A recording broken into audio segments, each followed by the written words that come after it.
Mr. President, discrimination has never served America very well. When it applies to those who serve America in the armed forces, it's both disgraceful and counterproductive. We tried every possible way to move forward on this. And when they refuse to debate it, they also hold up the other many good, important, and urgent needed parts of the bill.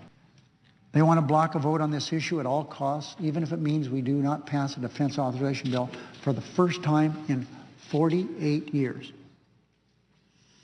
And even if it means our troops don't get the funding and the protections they need. It doesn't matter what I do. Before we get to the end of it, they've changed the rules again. How about 4 amendments? 2 on each side, no. Anyway, we've gone through all these different iterations on amendments and everything. Yeah, can't do it. I've already tried to bring this bill to the floor twice this year. In fact, I offered to bring it up this summer with no restrictions, but Republicans refused this request. I've made it clear to my colleagues that I'm willing to vote on 15 relevant amendments, 10 from Republicans, 5 from Democratic side. Of course, Democrats don't like that, Mr. President, but we would do it. Ample time for debate on each amendment. Never can get enough time. Start out with an hour. No, that's not enough. So, Mr. President, my colleagues on this side of the aisle are demanding more each time they know isn't available. There are not enough days in the calendar to do what minorities asking. They want the tax and spending bills done, as we've already talked about. At the same time, they say we need to wait. They say they need as much time as possible to consider the bill. It isn't possible to do both. It's illogical. In my effort to get this done, I don't know how I could have been more reasonable, but despite the critical importance for our troops, for our nation, and for justice, we get this done. We haven't been able to reach agreement. So I regret to say it's our troops who will pay the price for our inability to overcome partisan political posturing. I would move now to reconsider the vote that's previously been made on this matter. Mr. President. Is there objection? Mr. President, I object. Senator from Maine, the objection is heard. Unfortunately, I was not able to hear the Majority Leader's speech, for which I apologize. I was in a meeting, and as soon as I found out he was speaking, I rushed to the floor.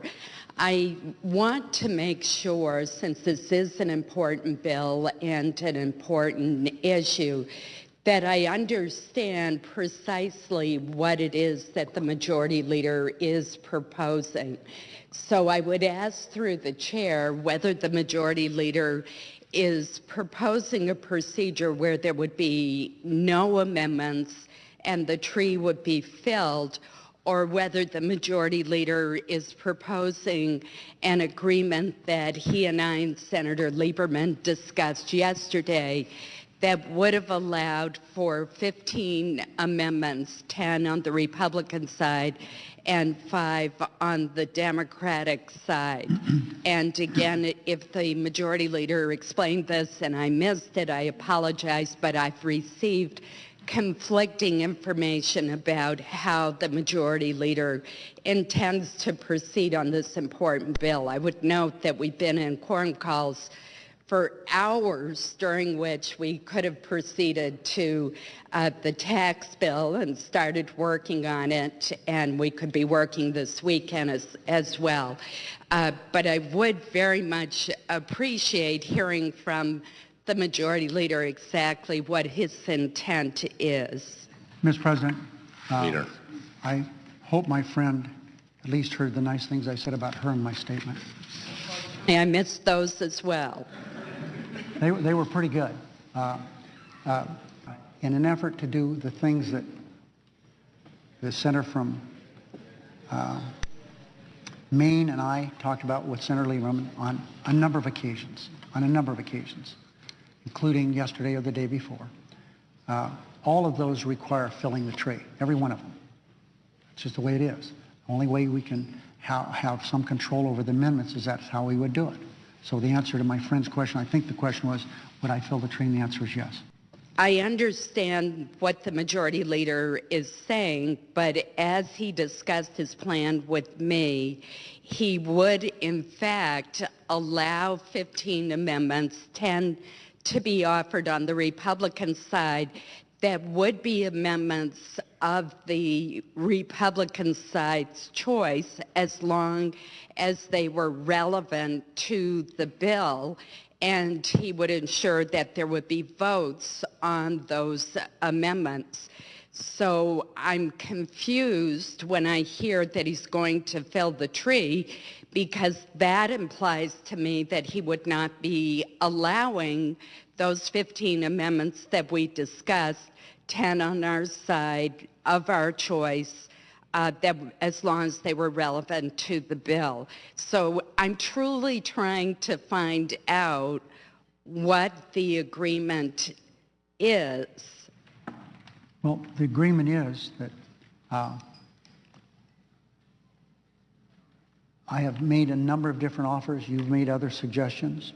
And the reason that, in direct answer to your question, I would say we have to fill the tree. Of course, we'd have to do that and work through the amendments, try to come up with some agreement on the amendments as to time and what some of the amendments would be. That's how we always do things around here. This is an enormously important bill to our troops in Afghanistan and Iraq. It authorizes a pay raise. It's important to my home state. It's a vitally important bill. And I just do not understand why we can't proceed along a path that will bring us to success and that will allow us to get the 60 votes to proceed, which I am willing to be one of those 60 votes. I thought we were extremely close to getting a reasonable agreement yesterday that would allow us to proceed. I was even willing to consider a proposal by the majority leader that we would start on the DOD bill, then go to the tax bill, finish the tax bill, and then return to finish the DOD bill. The only way that we can do this, we do it all the time, is I fill the tree and we try to work through the amendments with some agreement after that's done. This has been taking months to do this, months. And the time is gone, as Senator Levin has said, to stop playing around with this. So, Mr. President, I would simply make the following request. Ms. Collins.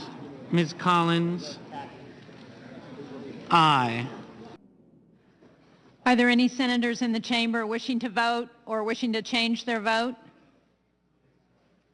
Hearing none, on this vote, the yeas are 57, the nays are 40. 3/5 of senators duly chosen and sworn not having voted in the affirmative, the motion is not agreed to.